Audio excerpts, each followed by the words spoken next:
Salut tout le monde, nous avons une correction des tests précédents. Les pièces de l'appartement sont séparées par des cloisons.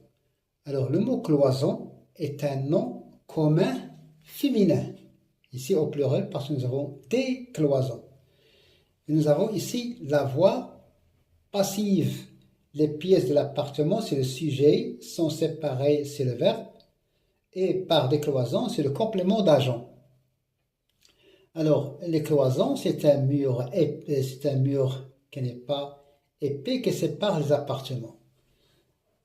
Passons maintenant à la transformation du discours direct, en passant par le discours indirect, et on arrive au discours indirect libre. Dans le discours direct, le narrateur reste neutre. Il rapporte les informations telles qu'elles sont.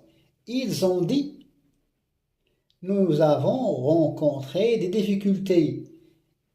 Alors, toute la parole, ici, elle est rapportée par le narrateur.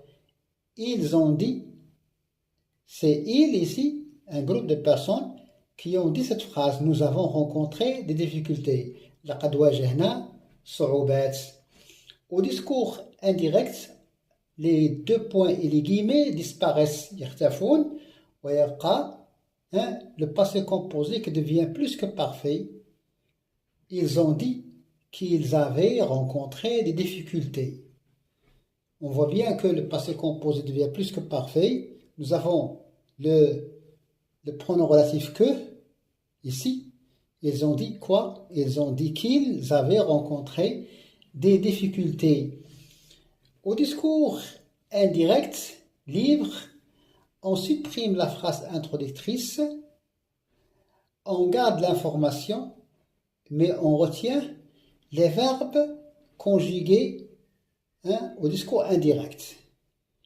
Ils avaient rencontré des difficultés. Dans le discours indirect libre, on ne sait pas qui parle. Est-ce que c'est il ou bien est-ce que c'est le narrateur? Personne ne sait. Donc, le lecteur reste indécis. Il ne sait pas qui parle dans le discours indirect. Est-ce que c'est le narrateur? Est-ce que c'est les personnages? Est-ce que c'est l'auteur? Et c'est un style qu'on utilise dans la narration. Alors, madame, comme test pour finir, madame, il faut que je vous parle seul à seul. C'est une citation d'André Gide, auteur du XXe siècle. Y a-t-il faute ou pas? Est-ce qu'il y a une faute ici d'orthographe?